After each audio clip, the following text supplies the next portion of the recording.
We have researchers like Barry Komisarek in Rutgers University, who studies fMRI and the brain. He studies the brain of women when they're orgasming. He has found, for example, that women can orgasm that with complete spinal cord injury, where the brain, usually the orgasm goes through the spinal cord, like that's one of the conduits. A main conduit to orgasm is through the spinal cord, and he found that with women with spinal cord injury, that is not the main conduit. That the main conduit is the vagus nerve. So, that's fascinating, right? That the body would actually learn a new way to have an orgasm.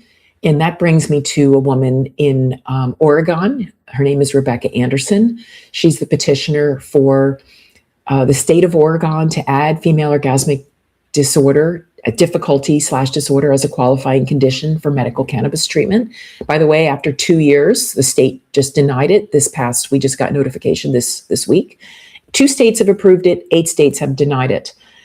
Which is another story. But if you wanted more information on that, you can go to womenscp.org and join our movement. And you can sign up to lead your state or country or support your state or country in getting 4 conditions of treatment for medical cannabis for women passed, the 4 that got approved in Illinois: endometriosis, ovarian cysts, female orgasmic disorder, and uterine fibroids. So that's a separate story. But going back to her, she had a radical hysterectomy. Her way to, and this is public information, I'm sharing something that she has shared publicly through her testimony and with research with reporters.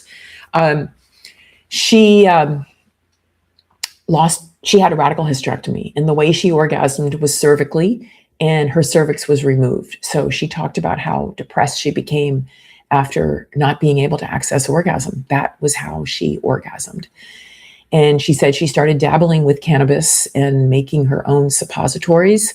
And after, I think it was about 8 months of trial and error, she learned new ways. Her body, she learned how to squirt and have orgasm through squirting. She learned how to orgasm clitorally. Her body learned new ways to access orgasm. And then a study came out of the UK right after the state denied it in December of 2024, a preliminary a randomized controlled trial of women with gynecological cancer and treatments and they had what's called acquired FOD, meaning like her, they lost their ability to orgasm.